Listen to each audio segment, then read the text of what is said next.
Yo, halo! Kali ini saya mau berbagi info beberapa hal yang ada di Nintendo Switch, khususnya jawaban dari pertanyaan-pertanyaan yang masih membingungkan orang tentang konsol game ini, apalagi buat yang baru mau beli. Ya, Nintendo Switch udah berumur sekitar 5 tahun, dan dia merupakan konsol game hybrid, di mana kita bisa memainkannya secara portable atau handheld, maupun dimainkan layaknya konsol game rumahan, dengan bantuan dock, menyambungkan ke TV, dan melepas kontrolernya atau Joy-Con. Jadi kalau beli Nintendo Switch itu memang lebih banyak mode bermain yang ditawarkan. Ditambah punya layar touchscreen, udah disematkan berbagai sensor dan aksesoris pendukung lainnya. Walaupun udah berumur 5 tahun, Nintendo Switch ini masih ada siklus hidupnya. Entah itu produksinya, bahkan untuk game barunya juga masih ada.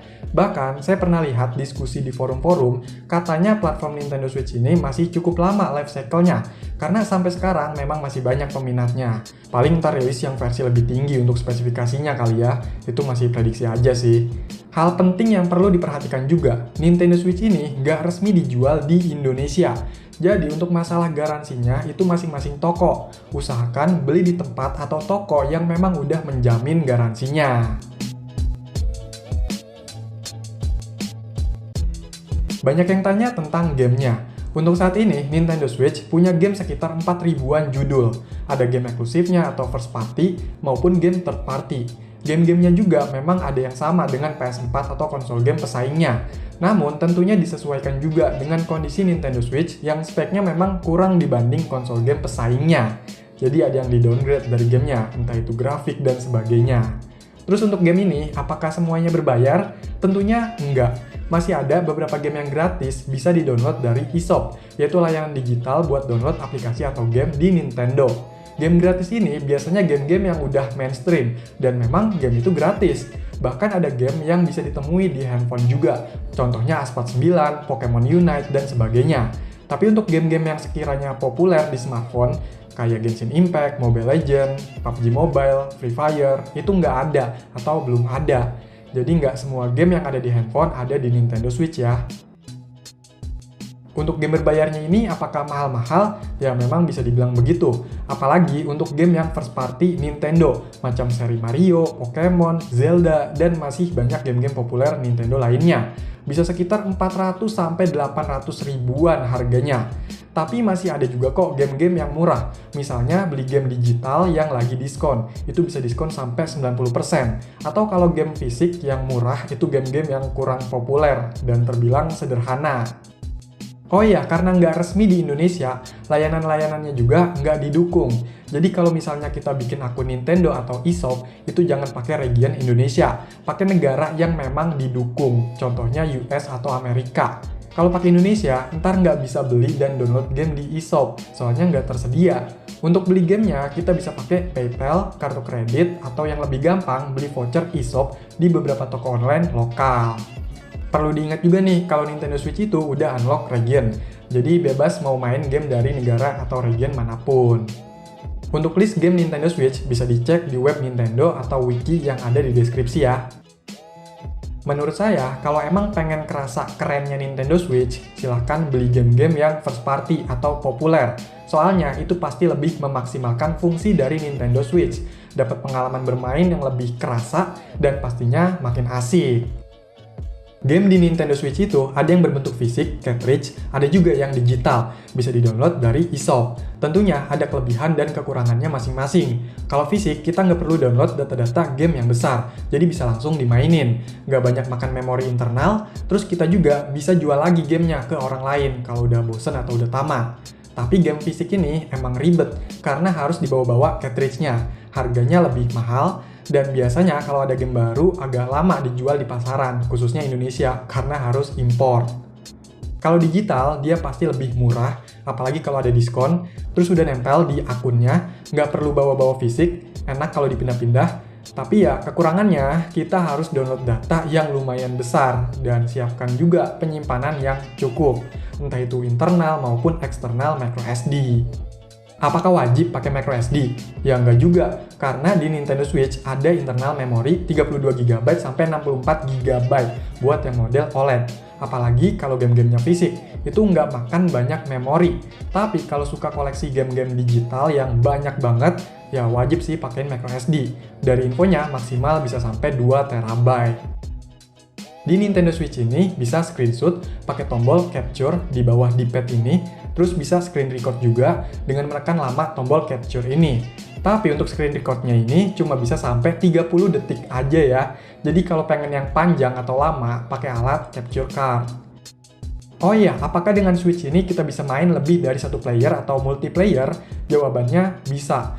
Bahkan pakai controller Joy-Con bawaannya juga bisa. Tapi jadinya kurang nyaman karena bentuknya kecil dan kurang enak dipegangnya. Karena bentuknya itu nggak seperti stick pada umumnya. Jadi kita bisa menyambungkan controller lain yang support dengan Nintendo Switch. Entah itu Procon yang dari official maupun yang third party dengan harga yang lebih murah. Tinggal pilih aja.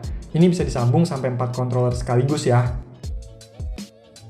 Nah, untuk multiplayer online, ini seperti biasa, bisa pakai wifi atau kabelan. Cuma bedanya, ada game yang online itu perlu berlangganan Nintendo Switch Online. Jadi ya, perlu bayar lagi. Udah beli game bayar, mau main online juga bayar.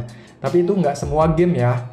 Terus untuk game di Nintendo Switch itu, ada yang memang harus dimainkan secara online, ada juga yang bisa dimainkan secara offline, tergantung gamenya ya.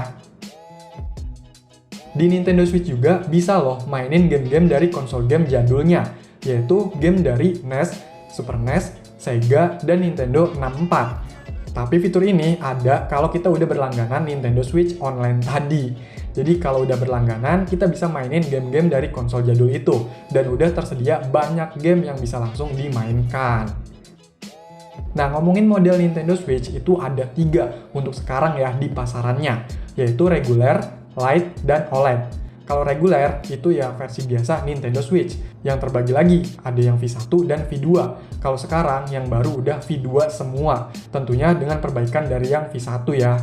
Terus ada Lite. Ini versi paling sederhananya, dan bentuknya juga beda. Jadi dia cuma bisa dimainkan secara handheld aja. Dari segi ukuran juga lebih kecil dan ringan. Tapi untuk chipset dan memori itu masih sama kayak yang reguler. Dan harganya ini lebih murah. Terus ada yang OLED, bentuknya masih mirip kayak reguler, dan sesuai namanya dia pakai layar jenis OLED.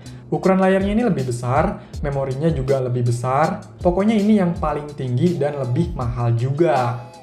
Untuk harga barunya, yang LED itu sekitar 2,3 sampai 2,5 jutaan, yang reguler V2 sekitar 3,6 sampai 3,8 jutaan, dan yang OLED itu sekitar 4,3 sampai 4,4 jutaan.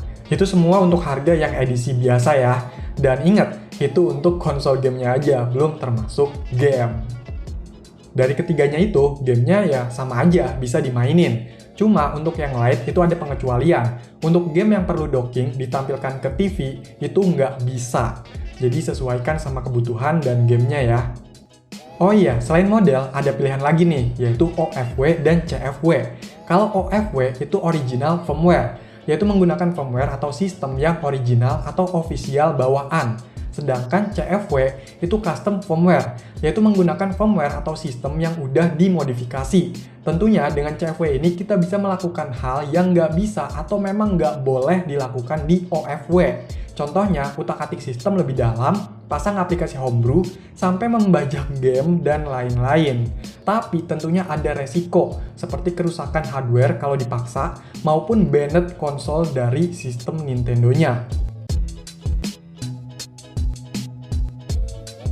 Nah, apakah Nintendo Switch masih worth it sampai sekarang? Kalau menurut saya, dilihat dari harga, gamenya, mode bermain yang bermacam-macam dan unik, saya rasa masih worth it. Jadi, kalau memang kalian punya budget yang cukup buat beli Nintendo Switch, udah tahu game yang mau dimainin, apalagi game first party-nya, dan pengen bisa buat main secara handheld maupun enggak, ya silahkan pilih Nintendo Switch. Jadi tergantung masing-masing kebutuhan juga ya. Tapi, kalau kalian bandinginnya sama handphone, itu memang susah.